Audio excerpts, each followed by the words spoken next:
The Immigration Bureau is now calling for the centralization of data on foreign arrivals into the country. This comes after Senator Risa Hontiveros bared the so-called pastillas scheme that allegedly involves immigration officers who receive kickbacks for the seamless entry of Chinese nationals into the country. Here's the report. During an interview with One News's Agenda, immigration spokesperson Dana Sandoval said the agency is asking more information from Senator Risa Hontiveros about the so-called pastillas scheme footage. 5 BI officials assigned at the Ninoy Aquino International Airport have since been relieved, though the agency did not identify the officials. Sandoval says one of the challenges the BI is facing is the fact that at least 4 government agencies have the power to issue visas to foreigners, making it harder for the BI to track the entry of foreign nationals in the country. That's one of the challenges that we have, because as immigration, we are supposed to be the ones to have the central repository of all data of all foreign nationals in the Philippines. But current policies and procedures is not central to us. See, the BID issues working visas. Okay. The DOLE issues alien permits. So it's the same thing, no? It's the same thing. So magkaiba yung data nila, no? At magkaiba yung numbers nila, magkaiba yung process nila, but we're talking of the same people perhaps, no? The same people perhaps undergoing different processes of acquiring visas. Sandoval says the BI has also asked the Justice Department to look at the bigger picture and file cases not just against those within the BI, but also against the recruiters operating outside the agency.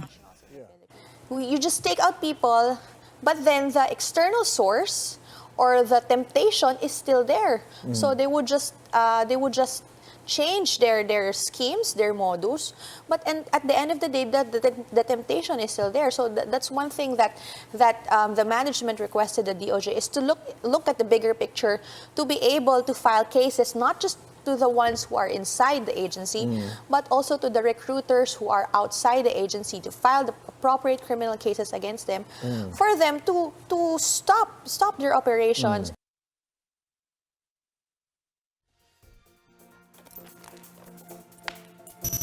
Right, Sean, we reported earlier that Chinese nationals pay 10,000 pesos to receive VIP treatment upon arrival at our airports. But exactly how is this money broken down among airport officials? Well, Charles, Senator Risa Hontiveros described the racket as very sophisticated. According to her, one of the 10,000 pesos, or of the 10,000 pesos, only 2,000 or a fifth of the total amount is being shared by officials. And here's the breakdown. The biggest share goes to the immigration officer of the day, who gets 32.5%, or exactly 650 pesos. And that is followed by the duty immigration supervisor, who receives 470 pesos, or nearly 24% of the total pie. And the Travel Control Enforcement Unit is getting 280 pesos, followed by the Border Control Intelligence Unit, who gets 240 pesos. So the Operations Department, that's for admin and clerical work, they get 13% or 260 pesos, while the terminal head is receiving 5% or 100 pesos. But, you know, if you ask me if immigration officers are only getting a fifth of the 10,000 pesos, where then is the other 8,000 pesos going to, Where right? did the rest of it go? Yeah, go. Well, this is Senator Risa Hontiveros' explanation. Nasaan yung 8,000? Ayon sa aming informant, distributed na. Bago pa man makarating sa airport, sa Chinese tour operator, local tour operator, sa sindikatong magda-downstream sa airport.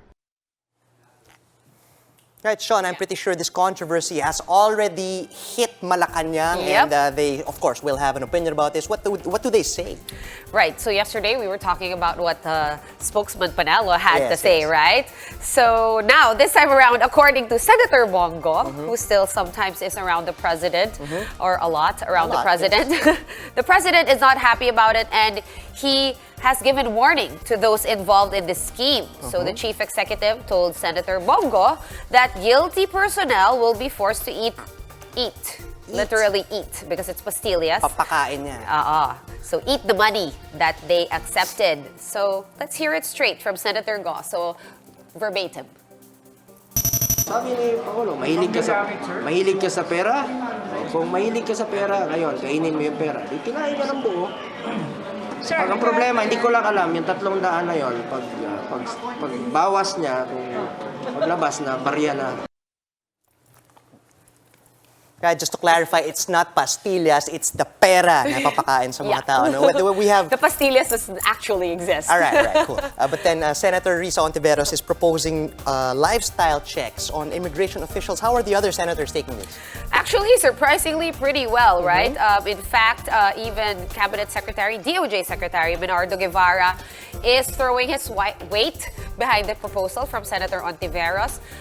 DOJ Secretary Guevarra said there is nothing wrong with a lifestyle check on BI officials since similar checks are being conducted in other government agencies, actually such as the BIR as well as the BOC or Bureau of Customs. He, however, clarified that the results of a lifestyle check alone cannot be used to determine whether or not government employees are corrupt. And Secretary Guevarra said it's only indicative of an employee's possible unethical conduct.